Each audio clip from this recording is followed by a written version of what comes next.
अच्छी तरह साफ करो, कल तक एक भी दाग नहीं दिखना चाहिए, समझे? फिर धड़ पैर एक भी हिस्सा बाकी न रहे।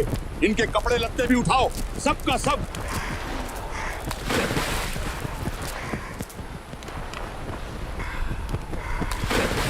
कल सूरज चढ़ने से पहले ये पूरा घाट चमकना चाहिए, ऐसा लगे जैसे यहाँ कभी कुछ हुआ ही नहीं।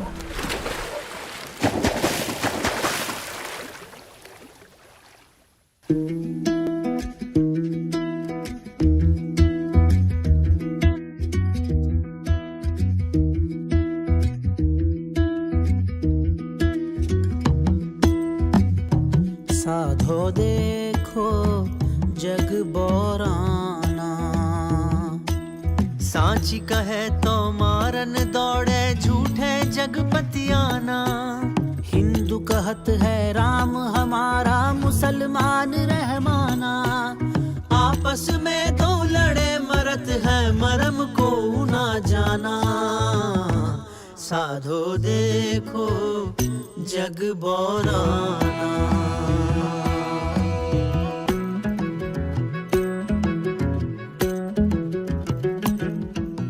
बहुत मिले मोहे नेमी धर्मी, प्रात करे स्नाना। आत्म छोड़ी पत्थर पूजे, तिनका थो था ज्ञाना। आसन मारी डिम्ब धरी बैठे, मन में बहुत गुमाना। पीपर पाथर पूजन लागे, तीरथ बरत भुलाना। साधो देखो जग बोराना, हो साधो देखो जग बोराना।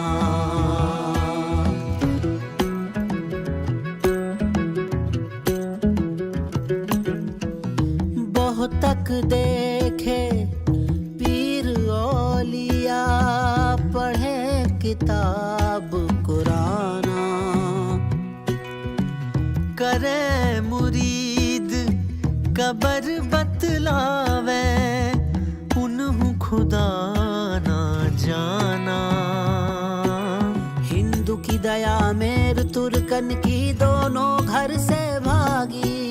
वह कर जिब हवा झटका मारे, आग दो घर लागी। साधो देखो जग बोराना, ओ साधो देखो जग बोराना।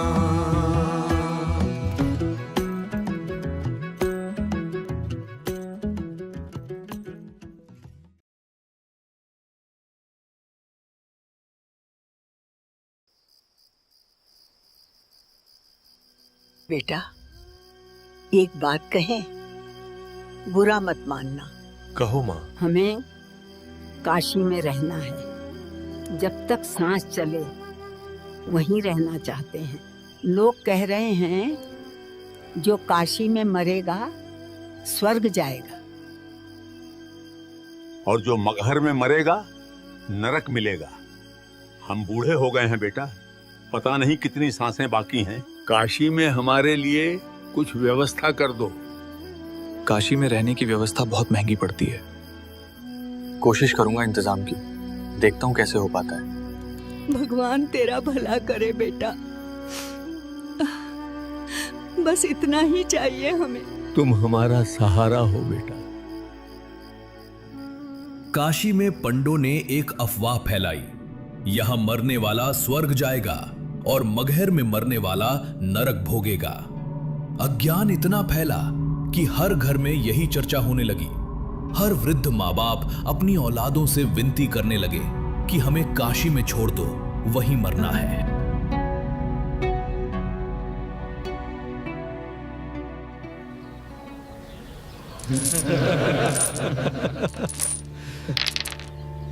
दस वृद्ध और नए आए हैं, क्या आदेश है? अरे देखो देखो, आज तो 10 नए वृद्ध आए हैं। अफवाह का असर देख रहे हो?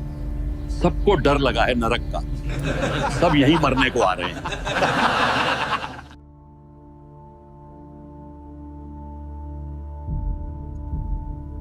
पंडित जी, ये मेरे बुजुर्ग माता पिता हैं। इन पर मेरा बहुत ऋण है।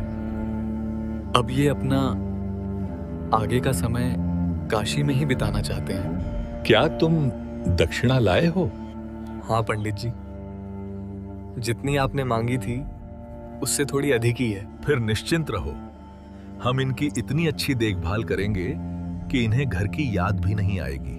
इन्हें हम यजमान नहीं, अपना परिवार मानेंगे। लीजिए पंडित जी, आपकी दक्षिणा। बस खर्चे पानी का ध्यान रखिए हर महीने। धर्म का काम है, रुकना नहीं चाहिए। जी पंडित जी।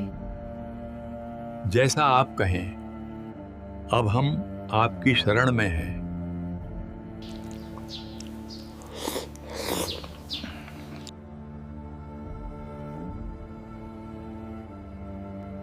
अफवाह फैलाने वाले इन्हीं पंडों ने वृद्धों को अपने पास पेइंग गेस्ट यानी किराए पर रहने वाले अतिथि बनाकर रख लिया और फिर सबसे भारी भरकम दक्षिणा वसूलने लगे।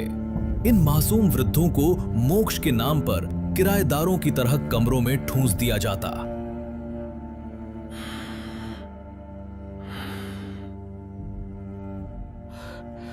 अरे ओ बुढ़े, तुझे जरा भी शर्म नहीं आती? कपड़ों में ही पेशाब कर दिया। क्या मैंने यहाँ कोई दवाखाना खोल रखा है कि तुम्हारी गंदगी साफ करता फिरूं? महाराज, पता ही नहीं चला, शरीर वश में नहीं रहा, गलती हो गई महाराज। पैसे रहने खाने के दिए हैं, गंदगी उठाने के नहीं। अगर अब ऐसा हुआ तो निकाल दूंगा। शांत हो जाइए, इन पर दया कीजिए, ये बहुत बीमार हैं। मैं साफ कर देता हूं। हे भगवान, इन बूढ़ों ने तो जीना हराम कर दिया है, घर को नर्क बना रखा है। सेवा कर रहे हैं तुम्हारी, एहसान मानो, वरना यहां रहने की जगह भी नहीं मिलेगी।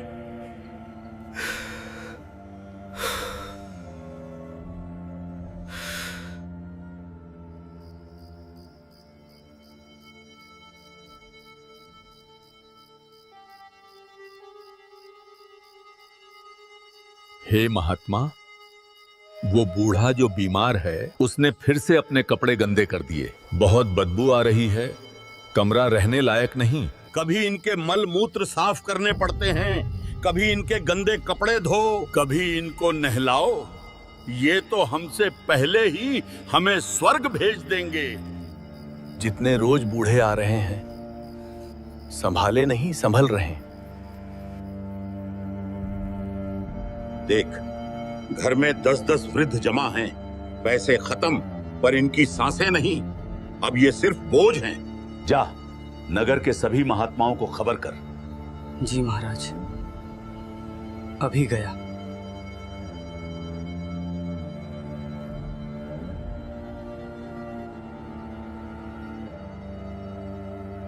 लालच में लिया फैसला अब भारी पड़ने लगा था।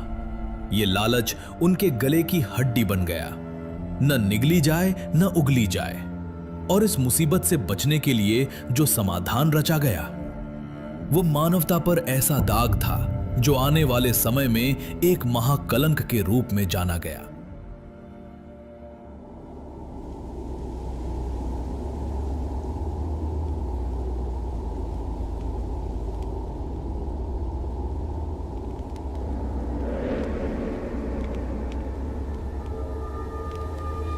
जिधर देखो बस खांसते कराहते बूढ़े ही नजर आते हैं। हमारे घर घर नहीं, धर्मशाला बन चुके हैं। महात्मा जी, अब सोए हुए भी इनका ही ख्याल आता है।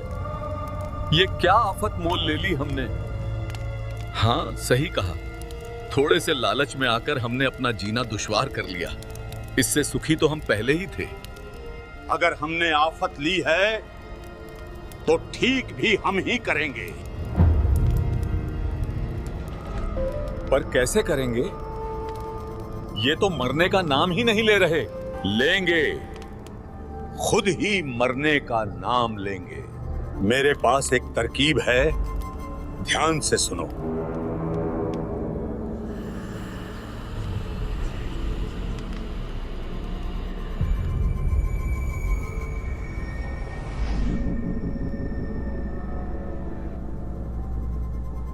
महंत जी, आपने तो सांप भी मार दिया और लाठी भी नहीं टूटने दी।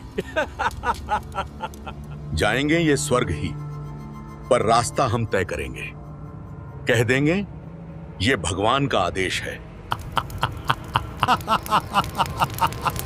आओ, जितने आना चाहते हो आओ हमारे पास।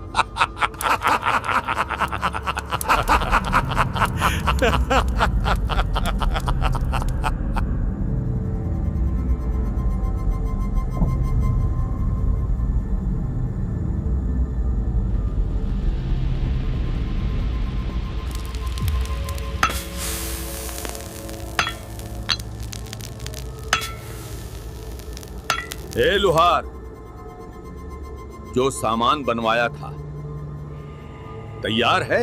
अरे पंडित जी, बिल्कुल तैयार है। जैसा आपने कहा था वैसा ही बनाया है।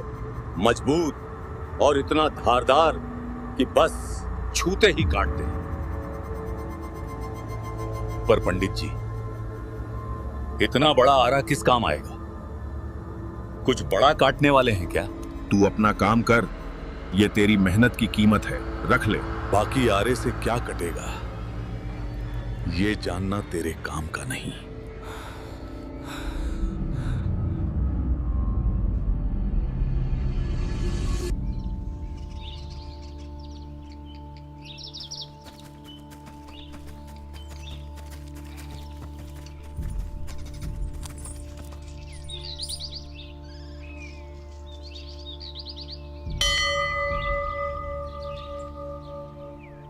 सुना क्या? परमात्मा की दया से दिव्य करौंत आया है। वही जिससे मरने वाला सीधा स्वर्ग जाता है, सीधा स्वर्ग पहुंचता है। एक झटका और मोक्ष। तुम्हें पता है, कहते हैं परमात्मा की दया से करौंत आता है। जो जल्दी स्वर्ग जाना चाहे वो करौंत बिना दर्द के स्वर्ग में पहुंचा देता है। भगवान ने सच में रहम कर दिया, वरना बुढ़ापे की मार कौन झेले। पंडों द्वारा फैलाई गई अफवाह कि स्वर्ग से करौंत आएगा और उसे लेने वाला सीधा स्वर्ग जाएगा ने लोगों के भ्रम को पागलपन में बदल दिया। करौंत लेने के लिए परमात्मा के भोले शरणागत लाइन लगाकर खड़े होने लगे। महात्मा जी, बहुत प्रयास किया, पर इससे अधिक दक्षिणा का इंतजाम नहीं हो पा रहा है। कुछ रहम करिए, मैं भी मोक्ष पाना चाहता हूं। इतने से क्या होगा? मोक्ष पाना चाहते हो और दक्षिणा नहीं दे सकते? जाओ यहां से, दफा हो जाओ। चले आते हैं दिमाग खराब करने।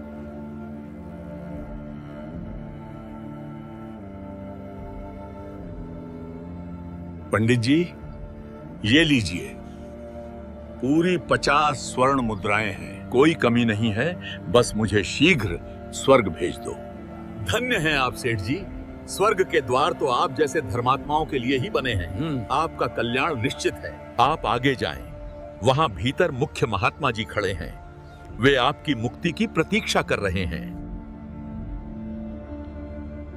बस उस गुफा में नीचे चले जाओ, मोक्ष का द्वार वहीं है।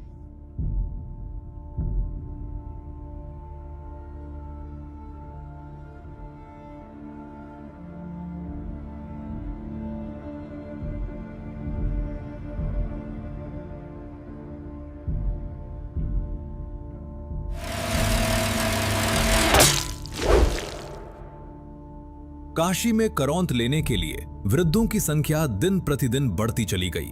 भारी भरकम दक्षिणा देकर वे मोक्ष की आस में करौंत की ओर बढ़ते जाते। जहां करौंत लगा था, ठीक उसके पास 2 सेवादार गुप्त रूप से बिठा दिए गए थे। जैसे ही करौंत अपना कार्य पूरा करता, सेवादार इशारे से बाहर खड़े पंडे को संकेत देते। परमात्मा ने एक नई पुण्य आत्मा को स्वर्ग के लिए बुलाया है, कृपया आगे आएं। जाओ, अब तुम्हारा नंबर है स्वर्ग जाने का।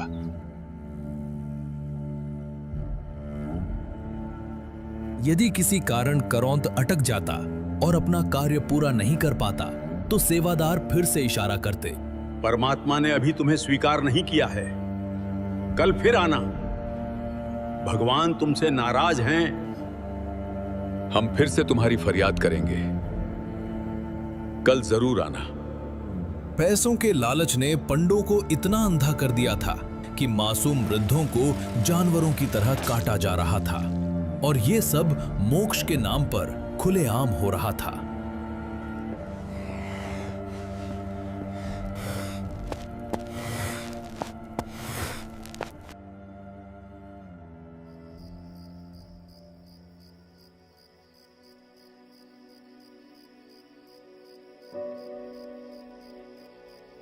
बाबूजी, कुछ बात हुई है क्या?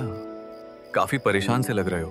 बेटा, तू मुझे रोज यही बातें बताता है कि परमात्मा की भक्ति करनी चाहिए, उससे शारीरिक और मानसिक कष्ट दूर होते हैं और मोक्ष भी मिलता है। लेकिन अब मैं बूढ़ा हो चुका हूं, न जाने कब शरीर छूट जाए। मुझे हाल ही में पता चला है काशी में स्वर्ग से करौंत आता है, काफी लोग जा रहे हैं। ऐसा कर तू मुझे भी वहां ले चल, मेरा भी मोक्ष हो जाएगा। स्वर्ग जाने का इससे आसान रास्ता नहीं हो सकता। बाबूजी, ये आप क्या कह रहे हो? मेरे गुरुदेव कबीर जी ने करौंत को गलत बताया है। ये शास्त्र विधि त्याग कर मनमाना आचरण है। यानी शास्त्रों में कहीं भी करौंत के बारे में नहीं लिखा। गीता के अध्याय 16 श्लोक 23 में लिखा है, जो साधक शास्त्र विधि को त्याग कर मनमाना आचरण करता है वो ना तो सिद्धि को प्राप्त होता है और ना ही परम गति यानी मोक्ष को, और ना ही उसे कोई सुख प्राप्त होता है। पर मुझे विश्वास नहीं हो रहा है, इतने सारे ब्राह्मण जो सभी को स्वर्ग भेजने का वादा कर रहे हैं, वो झूठ बोल रहे हैं, और सिर्फ एक कबीर जो जुलाहा है वो सच्चा है। बाबूजी, आप कबीर जी को सिर्फ एक साधारण मनुष्य समझते हो, लेकिन बाबूजी, दामोदर सेठ के साथ जो चमत्कार हुआ उससे तो सारी काशी परिचित है। दामोदर सेठ ने ढोल के डंके पर सारी सच्चाई बताई है। क्या आप दामोदर सेठ को नहीं जानते?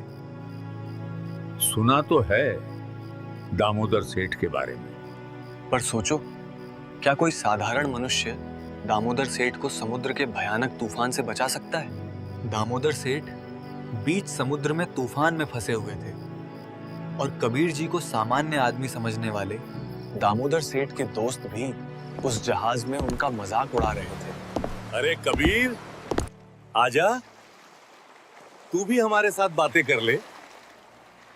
भाई, तुम कुछ भी कहो, तुम्हारे भी जीव पवित्र हो जाएगी सद्गुरु के नाम से। इसी बहाने तुम्हारे भी कुछ कर्म बन जाएंगे।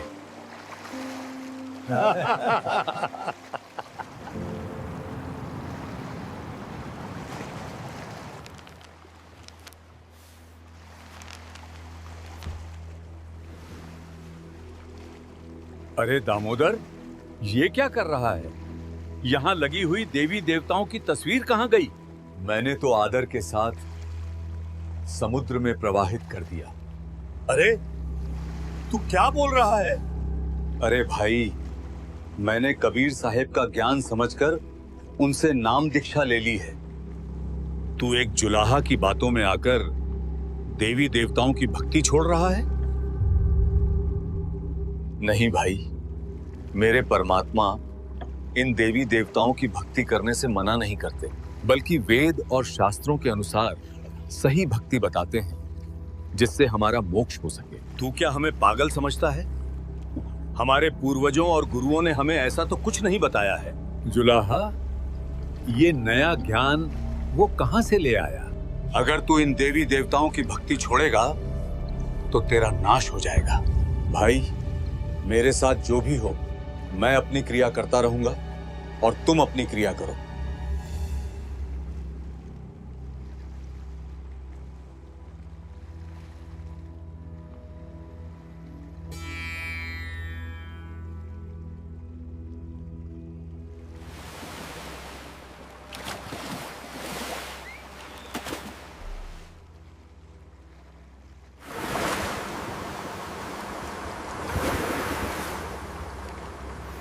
दामोदर तो पागल हो गया है।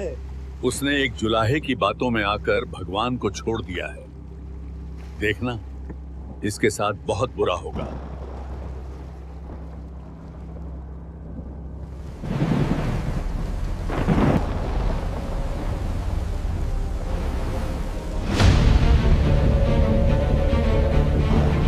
जोर लगाओ सब, बाल कस दो, पतवार संभालो, हमें आगे बढ़ना है। बचाओ बचाओ, लहर आ रही है। संभालो। सेठ जी, आगे भयानक तूफान है, अब कोई नहीं बचेगा।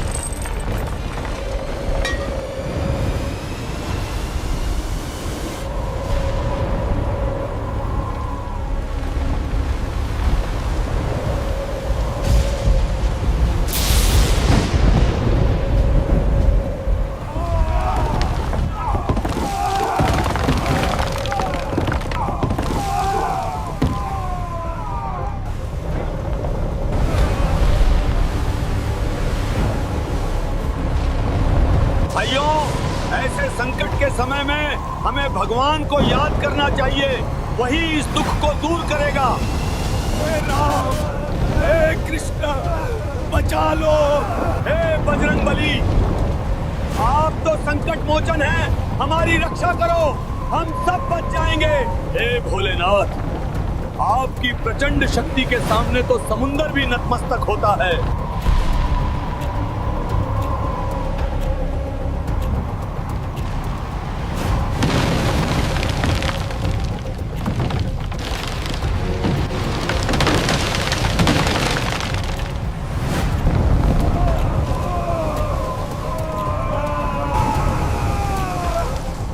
सभी देवी देवताओं को पुकार लिया, लेकिन हमारी मदद के लिए कोई नहीं आया। सुना है कि सद्गुरु का भक्त तगड़ा होता है। हम सबको एक बार दामोदर से प्रार्थना करनी चाहिए कि वो अपने भगवान को याद करे।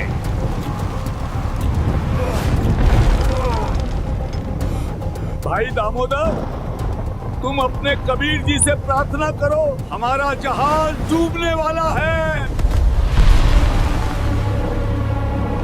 भाई, मैं क्या प्रार्थना करूं? मेरा भगवान तो एक गरीब सा जुलाहा है। आपके तो ऐसे ऐसे भगवान हैं जिन्होंने पहाड़ तक उठा रखा है।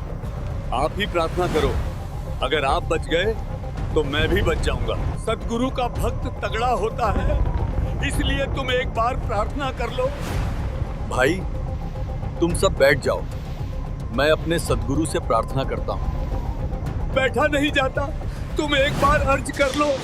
हे परमात्मा, आपका ज्ञान समझ में आ गया है। मैंने आपकी महिमा इन लोगों के सामने गा रखी है। दाता, मुझ नीच पर अपनी कृपा रखना। आप तो सर्वसमर्थ हैं, कुछ भी कर सकते हैं। अगर आज कुछ ऊंच नीच होती है तो वो इस दास के कारण होगा। मुझ में ही कोई त्रुटि रही होगी।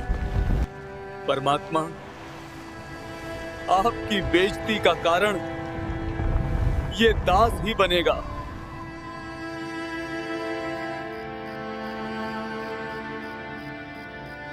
और ज्ञान सब ज्ञानडी, कबीर ज्ञान सो ज्ञान, जैसे गोला तोप का करता चले मैदान। हे परमात्मा, हे दीन दयाल,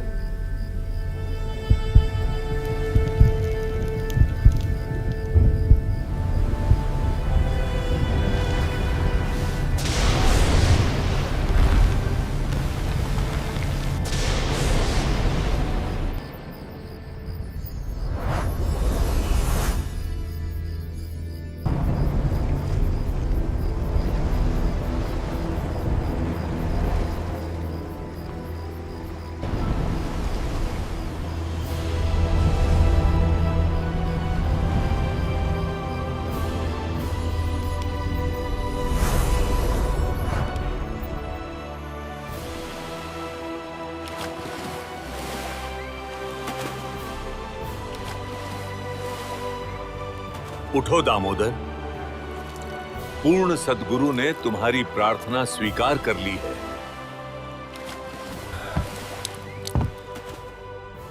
भाई दामोदर, हमसे बहुत बड़ी गलती हो गई है। हमने आपके गुरुजी की बेइज्जती की। कोई नहीं भाई, परमात्मा अपने बच्चों को माफ कर देते हैं। दामोदर सेठ की जय हो। भाइयों, मेरा जयकारा मत लगाओ, बोलो कबीर परमेश्वर की जय हो। सतगुरु कबीर साहेब की जय हो।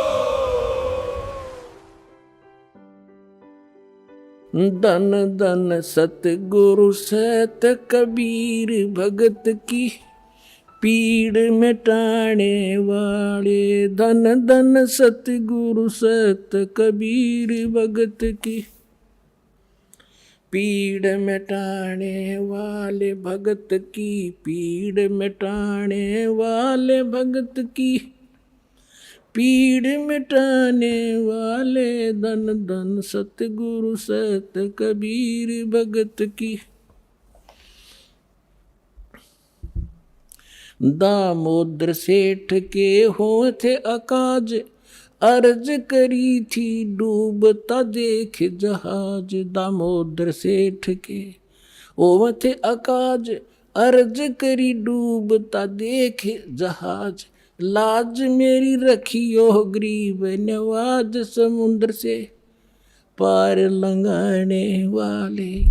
लाज मेरी रखियो गरीब नवाज, समुद्र से पार लंघाने वाले। धन धन सतगुरु सत कबीर भगत की, पीड़ मिटाने वाले।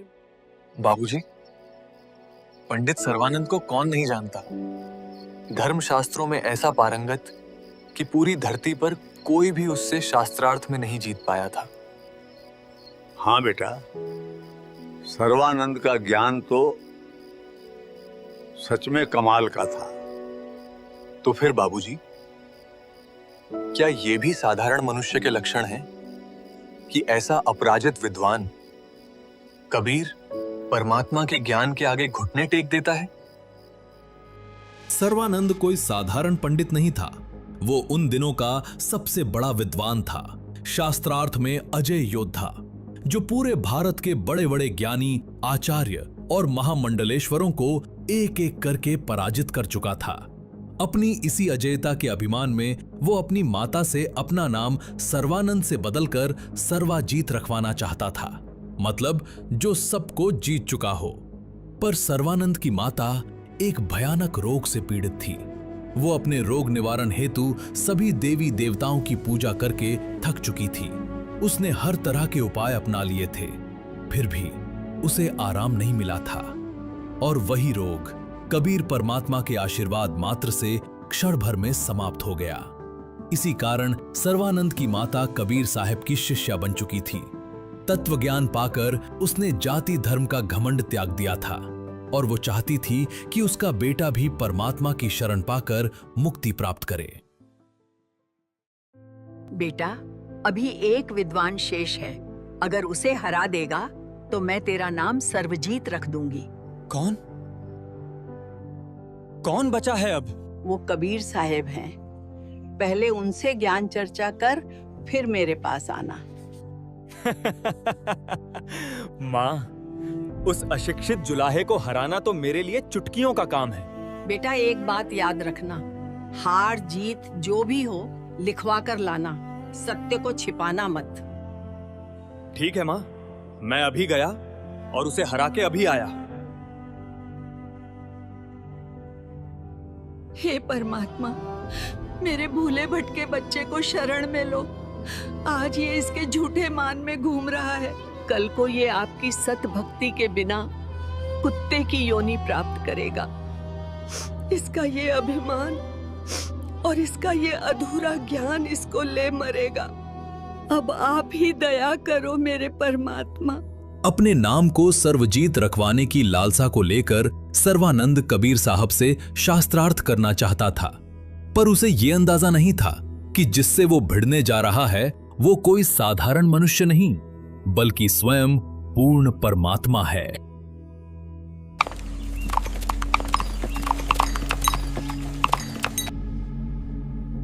अरे ब्राह्मण यहाँ, वो भी इतना बड़ा विद्वान।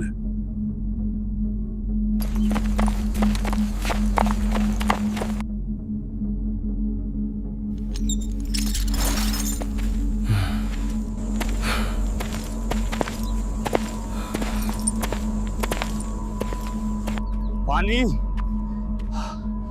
पानी, पानी।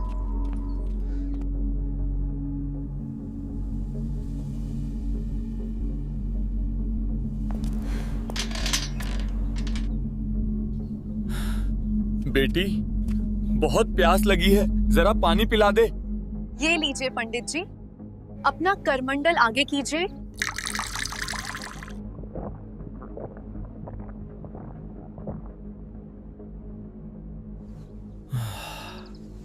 अरे देखो, ब्राह्मण पंडित ने जुलाहो के कुएं का पानी पी लिया। आज तो सर्वानंद पंडित की नाक कट गई।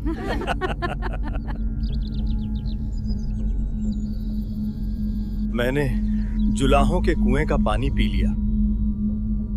उस समय एक ब्राह्मण का जुलाहों के कुएं का पानी पीना अपमान माना जाता था, पर प्यास ने सर्वानंद की सारी मर्यादा तोड़ दी।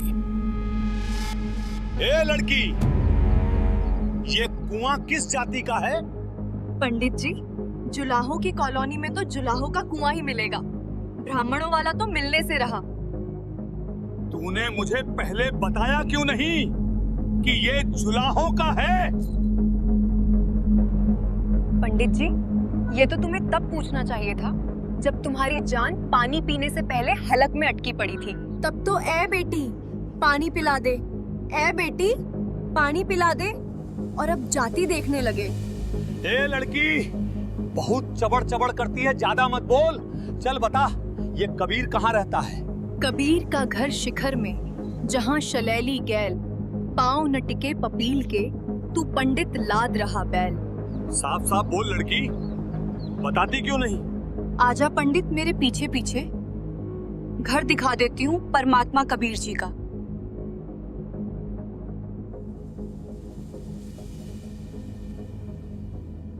पिताजी, एक पंडित आया है, बैल पर सारे ग्रंथ लादे हुए हैं। शायद आपसे सवाल जवाब के बहाने झगड़ा करने आया है।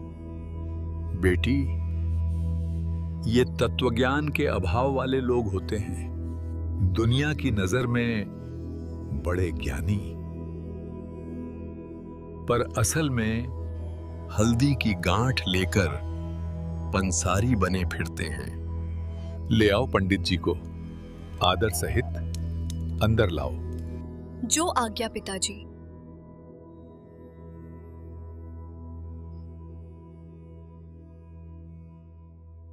पंडित जी आइए, पिताजी बुला रहे हैं।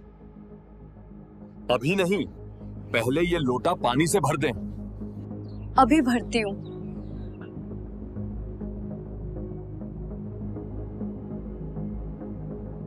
ये लीजिए पंडित जी। इस लोटे को पूरा ऊपर तक पानी से भर दें, ठीक है ना?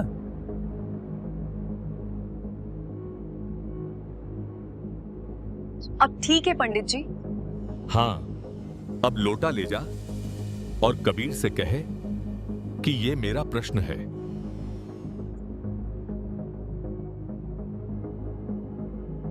पिताजी, पंडित जी ने ये लोटा भेजा है, कहते हैं यही उनका प्रश्न है।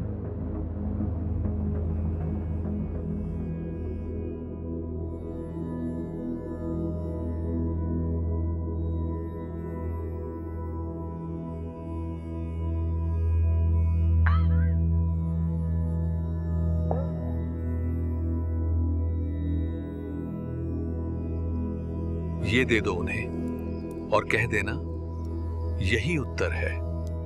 जी पिताजी, जैसी आपकी आज्ञा। ये क्या उत्तर दिया है?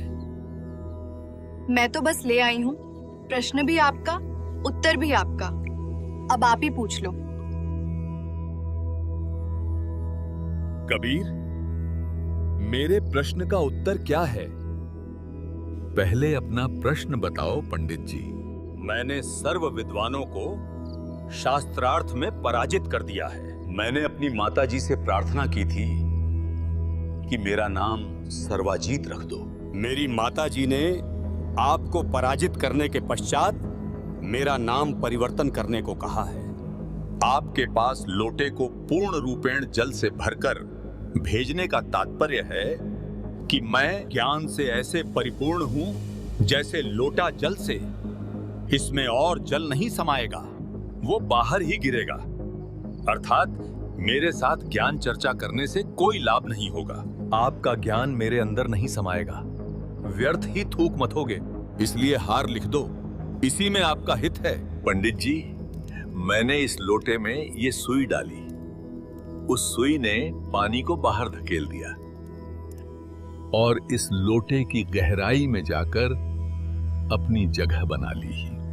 बस ऐसा ही मेरा ज्ञान है, तेरा थोथा ज्ञान बाहर कर देगा और सच्चा ज्ञान तेरे हृदय की गहराई में अपनी जगह बना लेगा। बहुत बकवास कर ली। मैं यहां ये सुनने नहीं आया, मैं तुझे शास्त्रार्थ की चुनौती देने आया हूं। चल कबीर, मुझसे शास्त्रार्थ कर। कुटिया के बाहर कदम रखते ही माहौल बदल गया।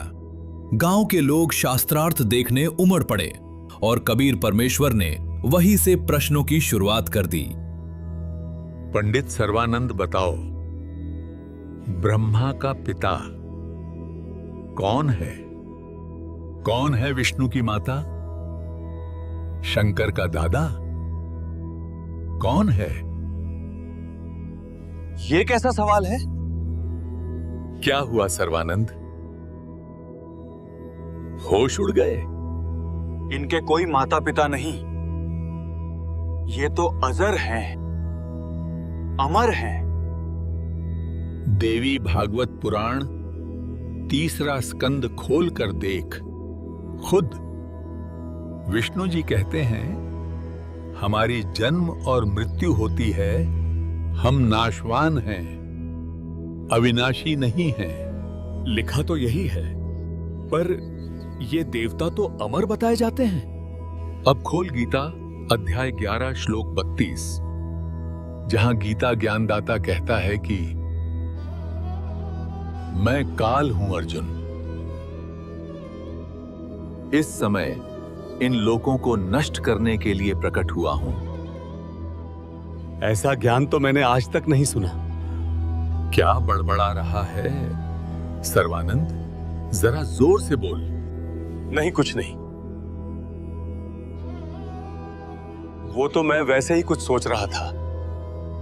सर्वानंद, खोल गीता अध्याय 11 श्लोक 47, जहां गीता ज्ञानदाता कहता है कि अर्जुन, तुझसे पहले मैंने किसी को भी अपना ये रूप नहीं दिखाया। पंडित, कृष्ण जी पहले ही कौरवों की सभा में अपना विराट रूप दिखा चुके थे, तो फिर ये सहस्त्र बाहु अर्थात 1000 भुजाओं वाला नया भगवान कौन था? पंडित जी अभी से होश उड़ गए। अभी तो और सुन, गीता अध्याय 4 श्लोक 34 में गीता ज्ञानदाता स्वयं स्वीकार करता है, मैं उस परमात्मा को नहीं जानता, तू उस परमात्मा को पाने के लिए तत्वदर्शी संत की खोज कर। ये तो अशिक्षित हैं, इसको शास्त्रों का इतना ज्ञान कैसे है? अब खोल ऋग्वेद मंडल 9 सूक्त 82 मंत्र 1 और मंडल 9 सूक्त 1 मंत्र 9, जहां साफ लिखा है कि पूर्ण परमात्मा साकार है, वो सबसे ऊपर के लोक में विराजमान है और राजा के समान दर्शनीय है। जब वो संसार में अपना ज्ञान प्रचार करने के लिए शिशु रूप में प्रकट होता है, तब उसकी परवरिश की लीला कुंवारी गाय से होती है और तू उसी को निराकार कहकर जनता को गुमराह कर रहा है। सर्वानंद, पूछ इस जनता से किसकी परवरिश कुमारी गाय से हुई है।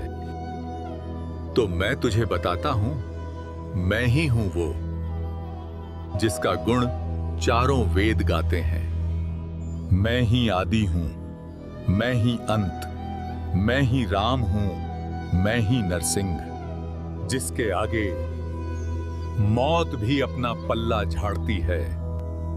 मैं ही हूं वो। मेरी ही परवरिश कुंवारी गायों द्वारा होती है।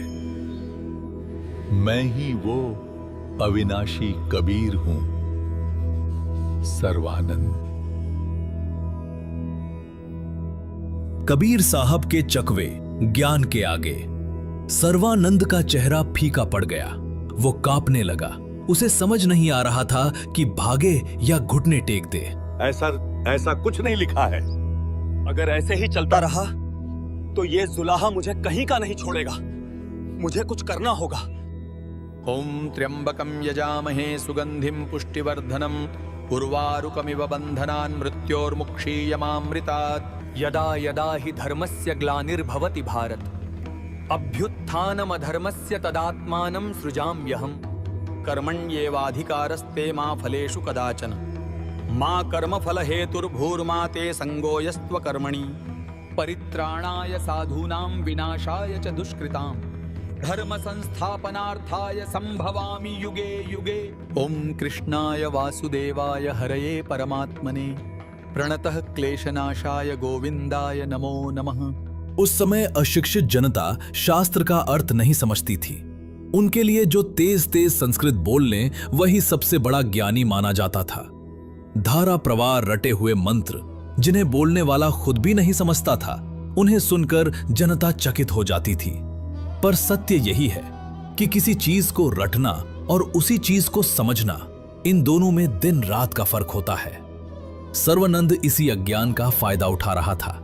वो बिना रुके संस्कृत के श्लोक बरसाने लगा और भीड़ ये मान बैठी कि यही सच्चा ज्ञानी है। लोग तालियां पीटने लगे जैसे कबीर साहब हार गए हों, जबकि असली ज्ञान संस्कृत के शब्दों में नहीं, सत्य के सार में होता है, जिसे उस समय की जनता अशिक्षित होने के कारण समझ ही नहीं पा रही थी। पंडित जी की जय। बहुत बड़ा विद्वान है ये। अशिक्षित जनता रटने वाले को समझने वाले से बड़ा मान लेती है।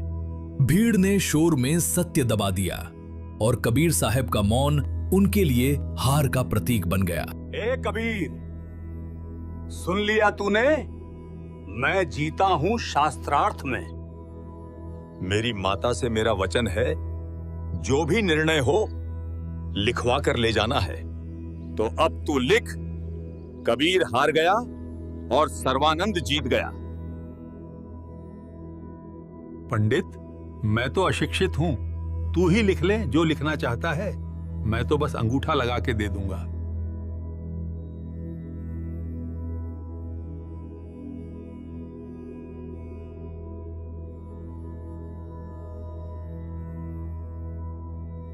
इस पर अंगूठा लगा कबीर, और मेरी जीत पर मोहर लगा दे। बहुत अच्छा। अब मैं अपनी मां को दिखाऊंगा कि मैं सबसे बड़ा विद्वान हूं।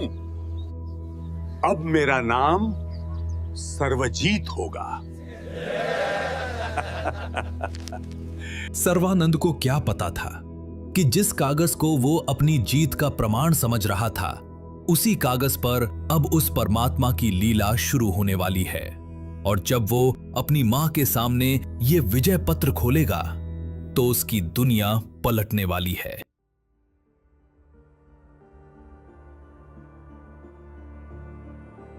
माताजी, माताजी। क्या हुआ बेटा? अंदर तो आजा पहले।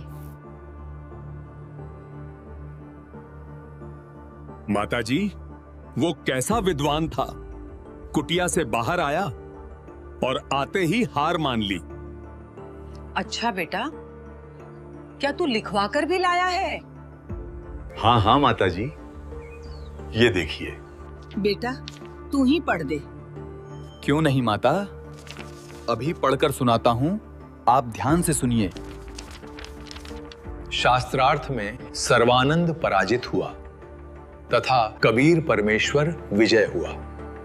वो कागज जिसे सर्वानंद अपनी जीत का प्रमाण समझकर लाया था, वो अब कबीर परमात्मा की अलौकिक लीला का दर्पण बन चुका था। बेटा, तू तो कह रहा था कि तू जीत कर आया है, लेकिन ये कागज कुछ और ही कह रहा है। माता, शायद मैं कई दिनों से थका हुआ हूँ।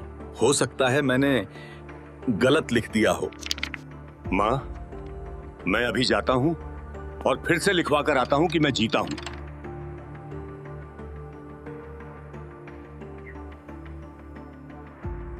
कबीर, मुझसे लिखने में गलती हो गई थी, इसलिए मैंने दोबारा सही से लिखा है। अब तू फिर से अंगूठा लगा दे।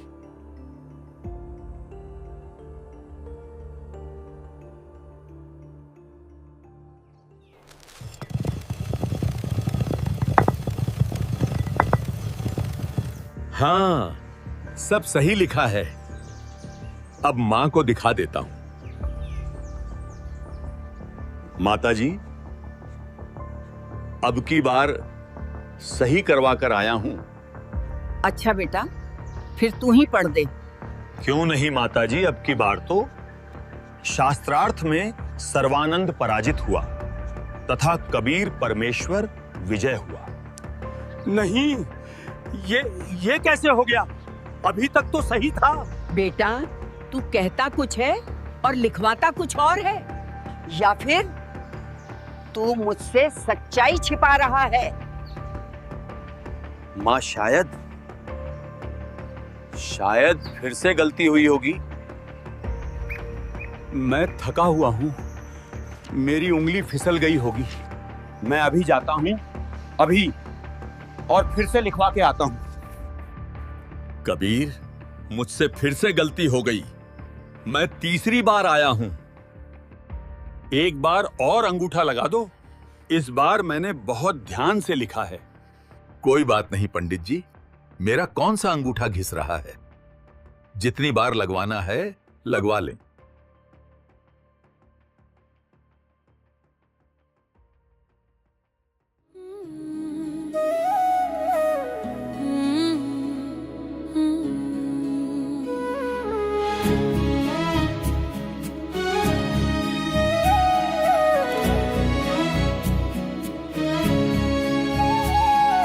डगर है मुश्किल कठिन सफर है, मगर मुसाफिर जगह नहीं है। डगर है मुश्किल कठिन सफर है, मगर मुसाफिर जगह नहीं है। डगर है मुश्किल कठिन सफर है, मगर मुसाफिर जगह नहीं है।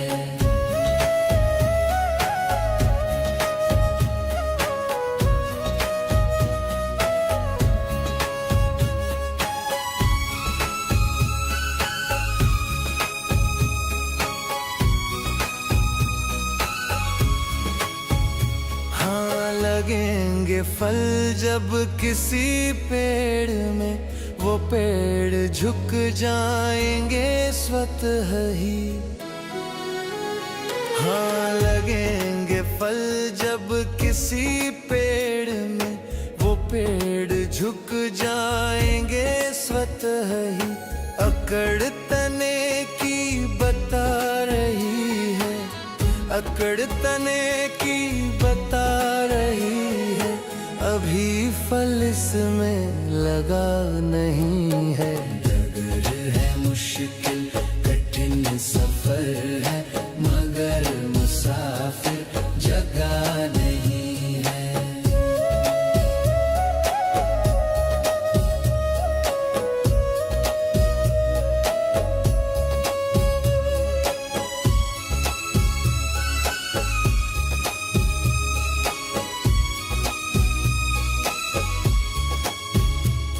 जरा सा कुदरत ने क्या नवाजा, किया के बैठे हो पहली शफ में।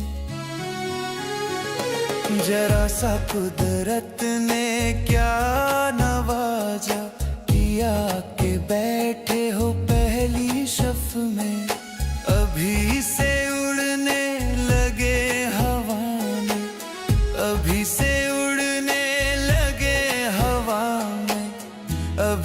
शोहरत नई नई है, डगर है मुश्किल कठिन सफर है, मगर मुसाफिर जगह नहीं है।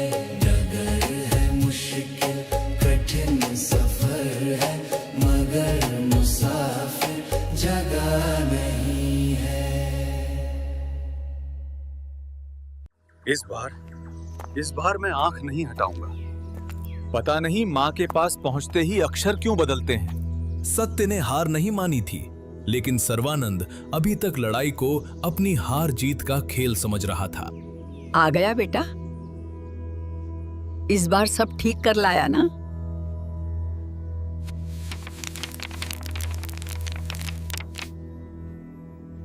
माँ, मेरी आंखों के सामने अक्षर पलट गए माता। ये कैसे? बेटा, क्या अब तुझे समझ आया? तू ये नहीं समझ पा रहा था कि तू किसी साधारण मनुष्य से नहीं लड़ रहा, उससे लड़ रहा था जिसने ये संसार रचा है। ये सब तेरी गलती नहीं, तेरे अहंकार का अंधेरा था। माँ, मैं क्या करूं? मुझे कुछ समझ नहीं आ रहा। बेटा, वो कोई साधारण जुलाहा नहीं, वो तो साक्षात पूर्ण परमात्मा है। चल उनके पास चल, माफी मांग और उनके चरणों में बैठकर नाम दीक्षा ले ले। तेरा कल्याण हो जाएगा, तेरा अहंकार भी मिट जाएगा और तेरा जीवन भी सुधर जाएगा। माँ, मैं तो बहुत ही नीच हूँ। जो कबीर जी ने कहा वो सब शास्त्रों में लिखा है और मैंने अहंकार के कारण उनकी बात नहीं मानी। बेटा, तू मेरा एक लौता पुत्र है। मेरी आत्मा कह रही है, अगर तूने नाम दीक्षा नहीं ली तो कुत्ते की योनि में जाएगा और कष्ट सहेगा। जाकर उनके चरणों में गिरकर अपनी गलती की क्षमा याचना कर ले, मेरी आत्मा खुश हो जाएगी। माँ, ये तो स्वयं प्रभु आए हैं, आप मेरे साथ चलो। मुझे शर्म लगती है। चल बेटा, मैं तेरे साथ चलूंगी। सर्वानंद जी की माता अपने पुत्र को साथ लेकर प्रभु कबीर के पास गई तथा सर्वानंद जी को भी कबीर परमेश्वर से उपदेश दिलाया। तब उस महर्षि कहलाने वाले नादान प्राणी का पूर्ण परमात्मा के चरणों में आने से ही उद्धार हुआ। सर्वानंद, आपने अक्षर ज्ञान के आधार पर भी शास्त्रों को नहीं समझा, क्योंकि मेरी शरण में आए बिना काल किसी की बुद्धि को पूर्ण विकसित नहीं होने देता। अब फिर पढ़ो इन्हीं पवित्र वेदों व पवित्र गीता जी तथा पवित्र पुराणों को। अब आप ब्राह्मण हो गए हो। ब्राह्मण सोई ब्रह्म पहचाने। विद्वान वही है जो पूर्ण परमात्मा को पहचान ले, फिर अपना कल्याण करवाए। इसके पश्चात महर्षि सर्वानंद जी ने चारों वेदों को तत्व ज्ञान के आधार से समझा, वास्तविकता से परिचित स्वयं हुआ तथा अन्य को भी समझाया। बाबूजी, यहीं से सर्वानंद का जीवन पलटा। उसे पहली बार एहसास हुआ कि कबीर साहिब कोई साधारण इंसान नहीं है, स्वयं पूर्ण परमात्मा है। और सत्य को रोकने की कोशिश में वो जितना संघर्ष करता गया, सत्य उतनी ही तेजी से उसके सामने प्रकट होता गया। बाबूजी, क्या आपको अभी भी लगता है कि कबीर जी साधारण इंसान है, जिसने दामोदर सेठ की जान समंदर के तूफान से बचाई, जो जीवा और दत्ता की कठिन परीक्षा में खरा उतरा, जिसकी कृपा से जगन्नाथ मंदिर बना और जिसने सर्वानंद जैसे अजेय विद्वान को क्षणों में पराजित कर दिया? बाबूजी, वो साधारण मनुष्य कैसे हो सकता है जो परमात्मा कागज पर लिखी किस्मत तक बदल दे? वो आपको मोक्ष का रास्ता गलत कैसे बता सकता है? बाबूजी, आत्मदाह से मोक्ष नहीं मिलता, किसी स्थान से भी नहीं, न काशी से न मगहर से। मोक्ष सिर्फ पूर्ण परमात्मा की शरण से मिलता है, और वो परमात्मा है कबीर साहिब। चलिए बाबूजी, आप भी कबीर साहिब की शरण ग्रहण कर लीजिए, आपका जीवन भी सुधर जाएगा। बेटा, इतने चमत्कार सुनकर तो लगता है मुझे भी कबीर जी से नाम दीक्षा ले ही लेनी चाहिए। बाबूजी, मनुष्य जीवन का मूल उद्देश्य है मोक्ष प्राप्ति, और वो कबीर जी की शरण में ही संभव है। हाँ बेटा, कल ही चलकर मुझे भी कबीर जी से नाम दीक्षा दिलवा दे। एक पिता के 2 दशकों के अंधविश्वास को एक बेटे ने कुछ ही क्षणों में तोड़ दिया, और वो इस समय उस सत्य की ओर बढ़ रहे थे जिसे उनके पूर्वज सदियों से खोजते आए थे, पूर्ण परमात्मा की शरण। जिस तरह करौंद की अफवाह ने पूरे मानव समाज को अंधेरे में घेर लिया था, उसी तरह एक सच्चाई की किरण भी उस अंधेरे को धीरे धीरे चीरने लगी। पूर्ण परमात्मा कबीर के अद्वितीय ज्ञान से लोगों की आंखें खुलने लगीं। वे समझने लगे कि मोक्ष स्थान से नहीं, सत भक्ति से मिलता है। जब पंडों को एहसास हुआ कि कबीर परमात्मा इस पाखंड को भी हमेशा की तरह समाप्त कर देंगे, तो वे घबरा उठे और अपने मौत के कारोबार पर आए संकट से निपटने के लिए आपस में मिलकर समाधान निकालने लगे। सुना है वो जुलाहा करौंद को गलत बताता है। करौंद ही नहीं, वो तो इस बात को गलत बता रहा है कि काशी में शरीर त्यागने से स्वर्ग मिलता है और मगहर में शरीर त्यागने से नर्क। अगर ऐसे ही चलता रहेगा तो करौंद का अस्तित्व मिट जाएगा। ये जुलाहा कबीर हमारी वर्षों से चली आ रही परंपराओं को खत्म कर रहा है, हमारी काशी जैसे पवित्र स्थान पर उंगली उठा रहा है, लोगों के मन में शंका पैदा कर दी है।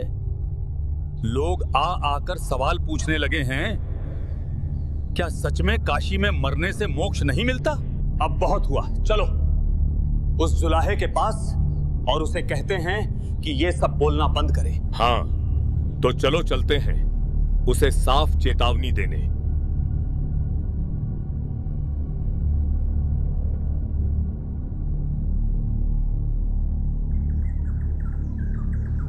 कर्म करने वाला चाहे कहीं भी हो, यदि वो मर्यादा में रहकर सतभक्ति करे तो वो सतलोक ही जाएगा। जो मनमाना आचरण करता है, शास्त्र विरुद्ध साधना करता है, वो चाहे काशी में मरे फिर भी नरक से नहीं बच सकता। सत्य भक्ति से ही मोक्ष मिलता है। स्थान का इसमें कोई महत्व नहीं। तू गलत बात फैला रहा है। ये वर्षों से चली आ रही मान्यता है कि काशी में शरीर त्यागने वाला स्वर्ग जाता है और मगहर में मरने वाला नरक जाता है। महात्मा जी, क्या ये बात हमारे शास्त्रों में कहीं लिखी है? कबीर, जरूरी नहीं कि हर बात शास्त्रों में हो। कुछ मान्यताएं भी होती हैं, उन्हें यूं ही ठुकराया नहीं जा सकता। ये जुलाहा कबीर मुसलमान होकर हमें हमारी सनातन परंपरा सिखाएगा, और अगर तुझे लगता है कि हमारी मान्यता गलत है तो साबित कर। ठीक है महात्मा जी, सबको बता दो, मैं मगहर में शरीर त्यागूंगा और मैं न केवल स्वर्ग बल्कि स्वर्ग से भी ऊपर अपने परम धाम सतलोक जाऊंगा। और महात्मा जी, एक निवेदन है। कौन सा निवेदन? आप अपने सभी साथियों को मगहर बुलाइए, और जब मैं अपना शरीर त्यागूंगा तब आप अपनी विद्या के अनुसार दिखाइएगा कि मैं कहां गया हूं। अगर आपको अपनी मान्यता सही लगती है तो आपके अनुसार मैं नरक जाऊंगा, और अगर सत्य मेरी बात में है तो संसार देख लेगा। मोक्ष स्थान से नहीं बल्कि सतभक्ति से मिलता है। कबीर परमात्मा के इस एक वचन ने पूरे प्रदेश में हलचल मचा दी। मान्यता का किला, जिसे पंडितों ने सदियों से खड़ा कर रखा था, एक ही क्षण में कांप उठा। ये खबर अग्नि की लपटों की तरह गांव-गांव फैल गई। सुना है कबीर जी वर्षों पुरानी मान्यता को खत्म करने मगहर जा रहे हैं अपना शरीर त्यागने। हर गली, हर चौपाल, हर घाट बस एक ही चर्चा गूंजने लगी। भ्रमित जनता, पंडित, सिपाही, काजी, सबकी निगाहें अब मगहर की ओर टिक गई थीं, क्योंकि सदियों के अंधविश्वास को पूर्ण परमात्मा स्वयं चुनौती दे रहे थे। महाराज, इस बार हमारे नगर में बहुत अच्छी फसल हुई है। ऐसा लगता है कि इस बार किसानों को ज्यादा मुनाफा होगा। क्यों न हो मंत्री जी, इस बार कबीर साहेब की दया से वर्षा जो अच्छी हुई है। महाराज वीर सिंह बघेल जी की जय हो। कहो गुप्तचर, क्या खबर लाए हो? तुम इतने घबराए हुए क्यों हो? महाराज, एक अत्यंत महत्वपूर्ण सूचना प्राप्त हुई है। हमें ज्ञात हुआ है कि कबीर साहिब जी शरीर का त्याग करने के लिए मगहर जा रहे हैं। महाराज, लेकिन हमने सुना है कि मगहर में जो भी अपने शरीर का त्याग करता है उसे कभी स्वर्ग की प्राप्ति नहीं होती। नहीं मंत्री जी, कबीर जी तो साक्षात परमेश्वर हैं। वे शरीर का त्याग चाहे जहां करें, वे सतलोक ही जाएंगे। ये मगहर में प्राण त्यागने की लीला वो इसलिए कर रहे हैं ताकि दुनिया को संदेश दे सकें कि स्वर्ग नरक पुण्य कर्मों से मिलता है, न कि मरने के स्थान से। लेकिन हमें एक और चिंता है। हमें उनके शरीर की रक्षा करनी होगी। रक्षा? किससे महाराज? अगर हम वहां नहीं गए तो वो मुस्लिम उनके पार्थिव शरीर पर कब्जा करके उन्हें दफना देंगे। सेनापति, तुरंत सेना तैयार करो। हम गुरुदेव का शरीर मुस्लिमों के हाथ नहीं लगने देंगे। उनका अंतिम संस्कार केवल हिंदू विधि से होगा। पूर्ण परमात्मा कबीर जी ने मगहर के लिए प्रस्थान किया। ये यात्रा कोई साधारण यात्रा नहीं थी। ये वो कदम था जो सदियों के अंधविश्वास पर सत्य की पहली प्रहार करने वाला था। आज नक्षत्र ही बताएंगे कि कबीर की गति क्या है। चलो देखें कहां जाता है। देखो, परमात्मा जा रहे हैं, हमें भी साथ में चलना चाहिए। अगर कबीर परमात्मा सच में स्वर्ग चले गए तो वर्षों की परंपरा झूठी साबित हो जाएगी। कबीर परमात्मा ने हमेशा पाखंडवाद पर चोट करी है। हमें भी साथ चलकर देखना चाहिए। काशी से मगहर तक की दूरी लगभग 180 किलोमीटर थी और ये दूरी कबीर परमात्मा अपने लीलामयी 120 वर्षीय शरीर से पैदल तय करने वाले थे। जो उन्हें जाता हुआ देखता उनके संग चल पड़ता।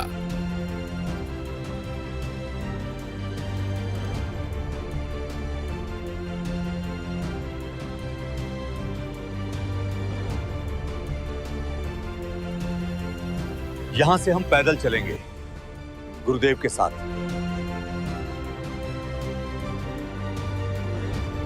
प्रणाम गुरुदेव। गुरुदेव, समाचार प्राप्त हुआ है कि वर्षों पुराने पाखंड को समाप्त करने आप स्वयं मगहर की राह पर निकल पड़े हैं। हे गुरुदेव, हम भी मगहर तक आपके साथ पैदल चलेंगे।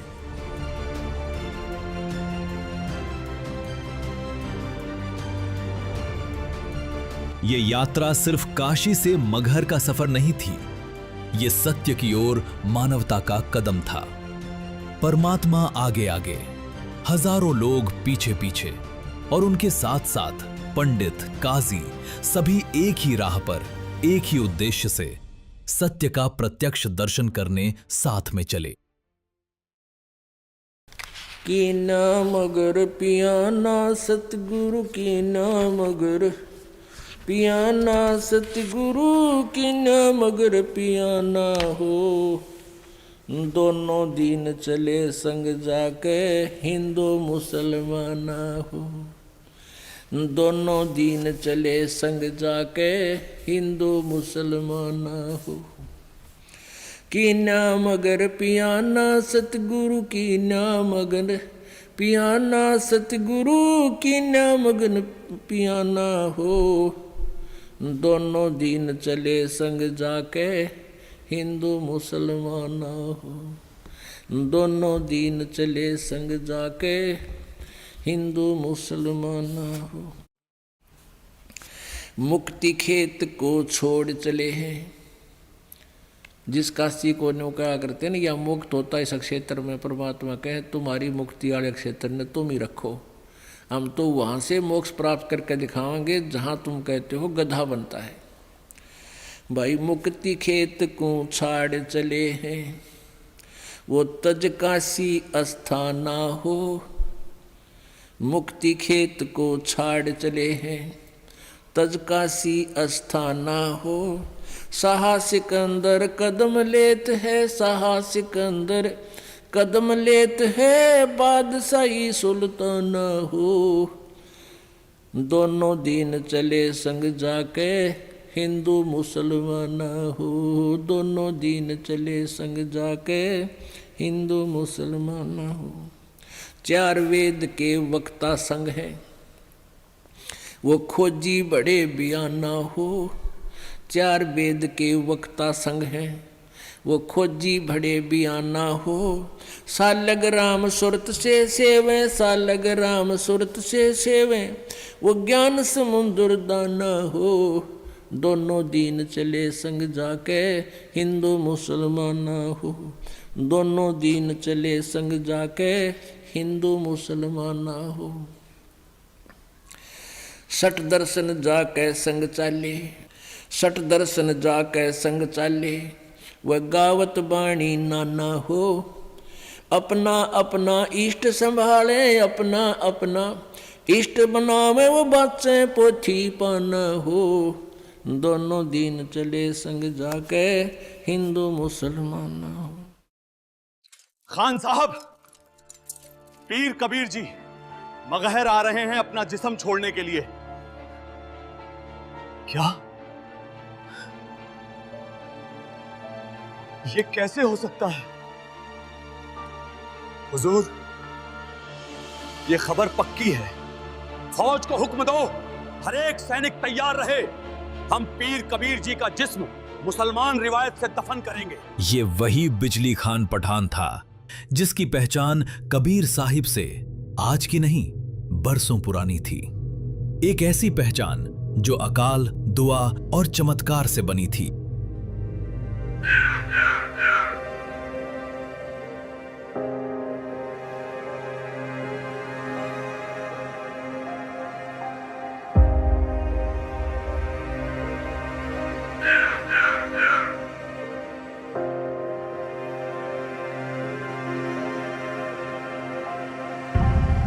मगहर का नवाब बिजली खान, जिसकी धरती पर लंबे समय से एक बूंद बारिश तक नहीं गिरी थी।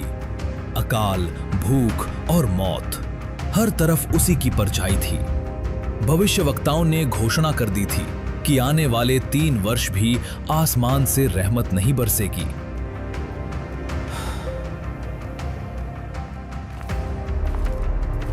खान साहिब, पता चला है कि काशी में एक अल्लाह स्वरूप फकीर रहते हैं जिनका नाम कबीर है।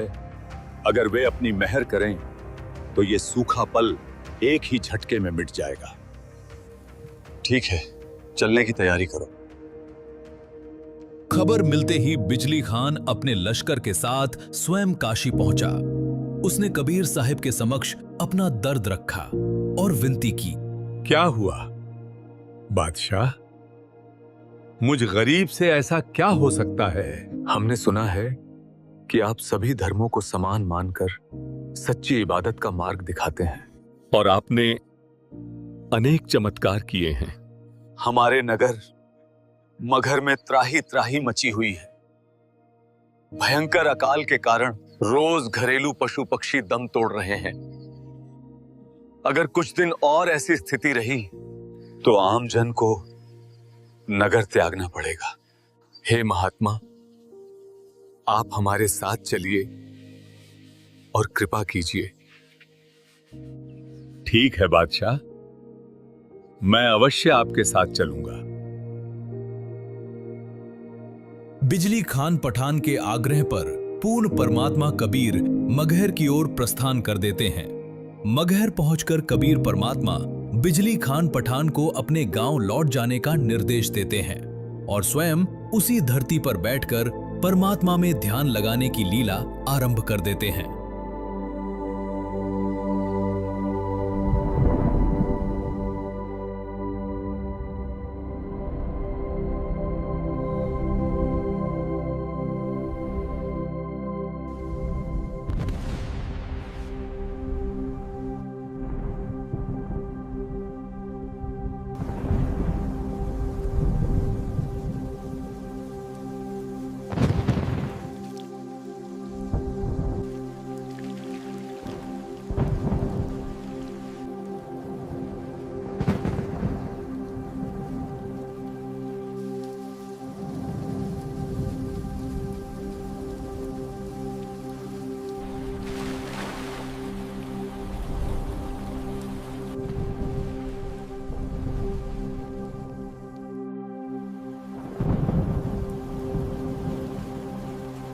जिस धरती पर लंबे समय से बादल नहीं ठहरे थे, वहां कबीर परमात्मा की रहमत मात्र से आसमान बदल गया। घनघोर वर्षा होने लगती है। वर्षा देखकर तो ऐसा प्रतीत हो रहा है जैसे खुद अल्लाह ने हुक्म दिया हो। सूखे कुएं भर गए, तालाब फिर से जीवित हो उठे, खेतों ने सांस ली और उसी क्षण बिजली खान पठान ने समझ लिया, ये कोई साधारण संत नहीं, ये अल्लाह स्वरूप हैं। वो उसी दिन कबीर परमात्मा का शिष्य बन गया।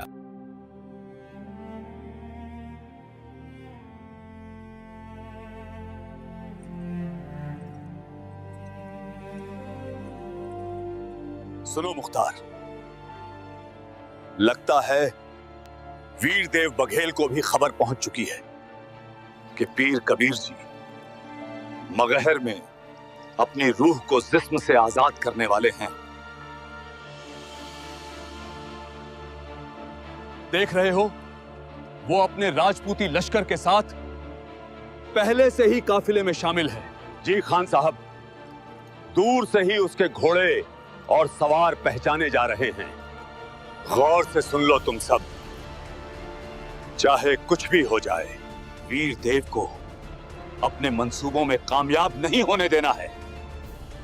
जी खान साहब, अगर उसने ये गुमान भी किया कि पीर कबीर जी का जिस्म अपने हिंदू रस्म और रिवाज के मुताबिक उठा ले जाएगा, तो समझ लो ये हमारी सरजमी की खुली बेइज्जती होगी। हम पीर कबीर जी की ताजीम करते हैं, मगर उनका पार्थिव जिस्म हमारी निगरानी में रहेगा, समझ गए? चाहे जान चली जाए या जान लेनी पड़े, लेकिन पीर कबीर जी का जिस्म किसी और के हाथ लगने न पाए। जी खान साहब। मगहर की तरफ बढ़ते हर कदम के साथ धर्म, सत्ता और सम्मान का टकराव और भी घना होता जा रहा था।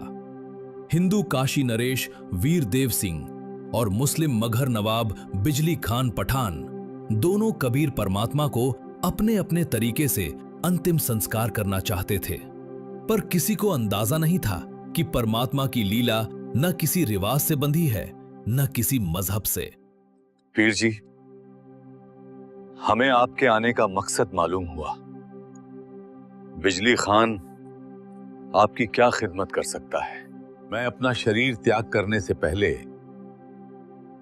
स्नान करना चाहता हूं। जो हुक्म। पीर जी, मैं अभी आपके नहाने का पूरा इंतजाम करवा देता हूं। नहीं, मैं किसी बहते दरिया में स्नान करूंगा। पीर जी, यहां पहले एक दरिया बहता था, आमी नदी। शंकर भगवान के श्राप के कारण अब उसका पानी सूख चुका है। पीर जी, यहां चलते पानी का इंतजाम नामुमकिन है।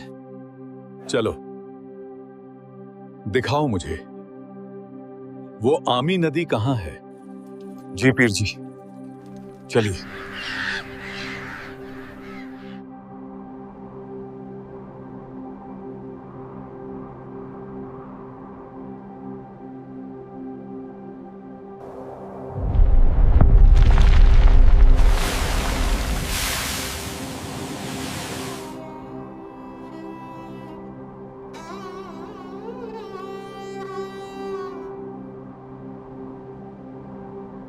सतगुरु कबीर साहब की जय। आमी नदी, जो वर्षों से एक किस्सा बन चुकी थी, आज उसी नदी ने पूर्ण परमात्मा के इशारे से फिर से जन्म लिया और मगहर की धरती ने जाना कि जो नदी को जगा दे वो किसी मजहब, किसी परंपरा का बंधा हुआ संत नहीं, स्वयं पूर्ण परमात्मा होता है। सतगुरु कबीर साहब की जय। वर्षों से श्राप के कारण सूखी पड़ी नदी को अपनी दिव्य शक्ति से पुनः प्रकट कर देते हैं और फिर उसी प्रवाहित जल में स्नान करने के लिए प्रस्थान करते हैं।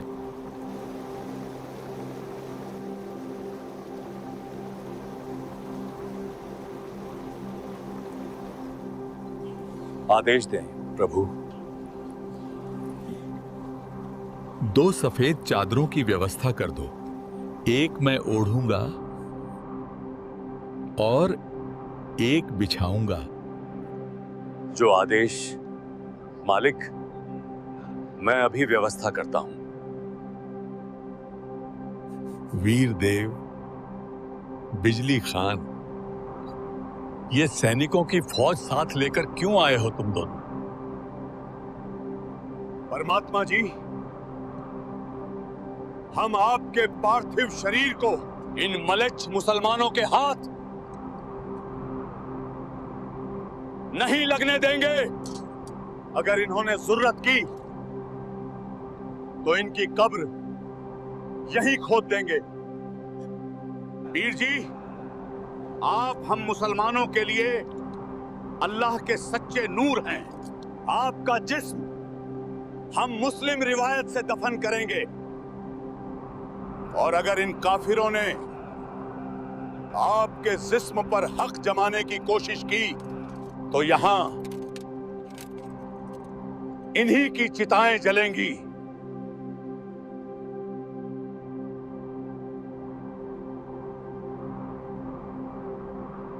वीर देव, बिजली खान, इतना समय मेरे साथ रहकर अब भी तुमने ये नहीं सीखा?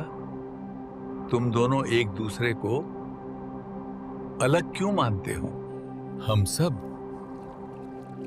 एक ही परमात्मा की संतान है, चाहे तुम उसे अल्लाह कहो या राम।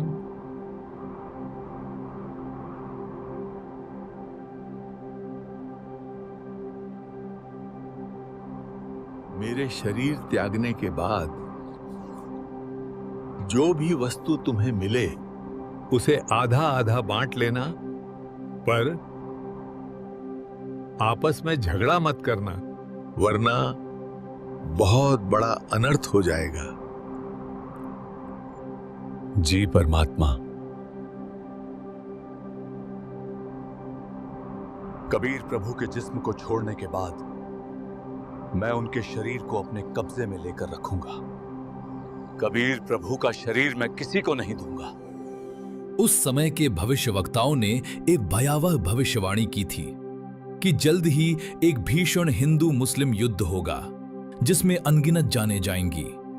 वीर देव और बिजली खान अनजाने में उसी तबाही की ओर कदम बढ़ा रहे थे, पर कबीर परमात्मा मानवता को बचाने आए थे, नष्ट करने नहीं।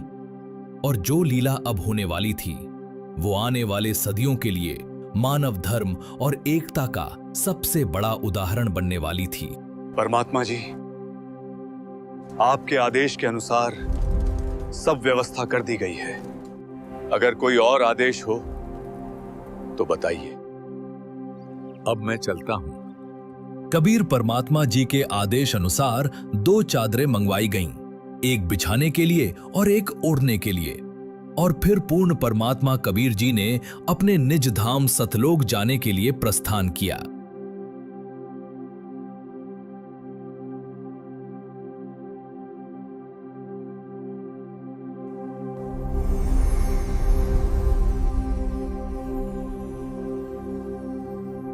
हे पंडितों, हे काजियों, मैं चल पड़ा हूं स्वर्ग से भी अनेक कोस ऊपर अपने सतलोक। अब अपनी अपनी पोथियां खोलो और देखो तुम्हारे शास्त्र क्या कहते हैं, मैं कहां गया हूं।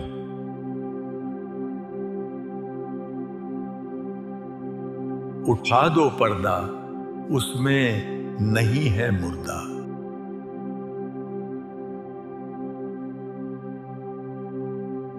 स्वयं परमात्मा थे, मैंने कैसे न पहचाना। ये अल्लाह का नूर थे। हम अंधे थे, बिल्कुल अंधे।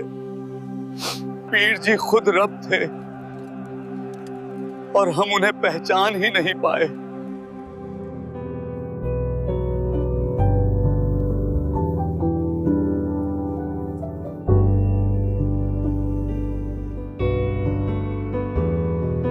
जिस दिन तू बिसरे निकल जाए मेरी जान, जिस दिन तू बिसरे निकल जाए मेरी जान।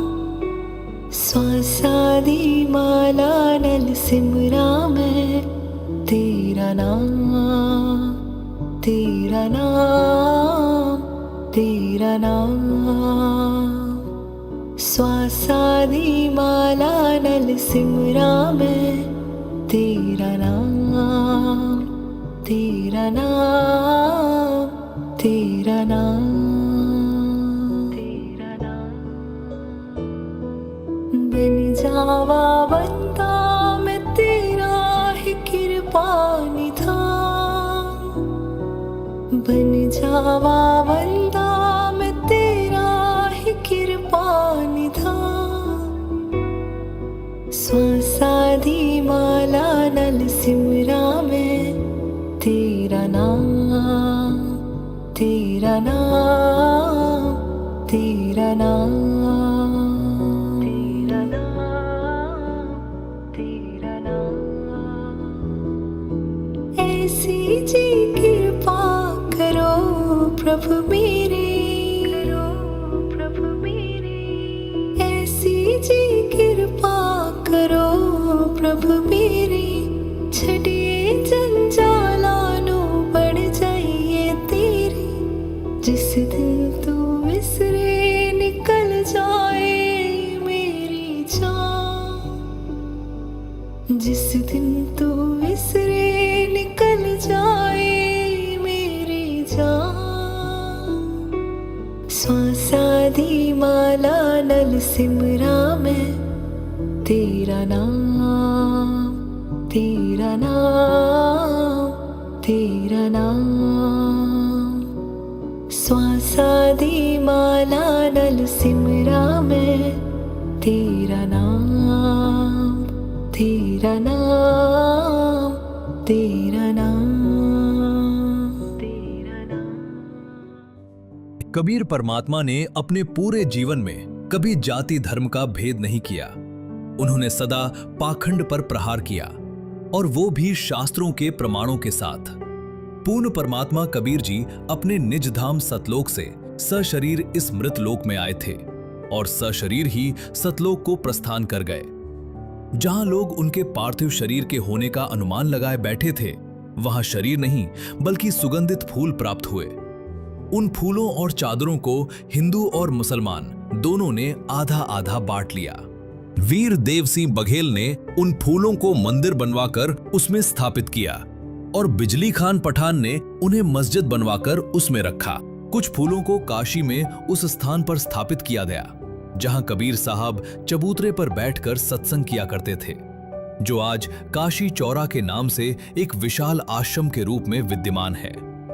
आमी नदी, जो कबीर परमात्मा के आशीर्वाद से पुनः प्रकट हुई थी, आज भी अपने अस्तित्व की गवाही देती है। मगहर में मंदिर और मस्जिद की दोनों यादगारों के बीच केवल 100 फुट की दूरी है, और उनके बीच एक साझा द्वार है जो आज भी हिंदू मुस्लिम भेद को समाप्त करता है। ये घटना इस सत्य की साक्षी बनी कि कबीर परमात्मा किसी एक धर्म के नहीं थे, वे समस्त मानवता के भगवान थे। पर समय के साथ उनकी शिक्षाओं को फिर से कर्मकांड और मान्यताओं में उलझा दिया गया। आज पूर्ण परमेश्वर कबीर जी के स्वरूप संत रामपाल जी महाराज शास्त्र सम्मत प्रमाणों के आधार पर यह बताते हैं कि मोक्ष न मंदिर से मिलता है न मस्जिद से। मोक्ष मिलता है केवल पूर्ण परमात्मा कबीर जी की सत भक्ति से, जो जीव को जन्म और मृत्यु के चक्र से सदा के लिए मुक्त कर देती है। सत साहिब।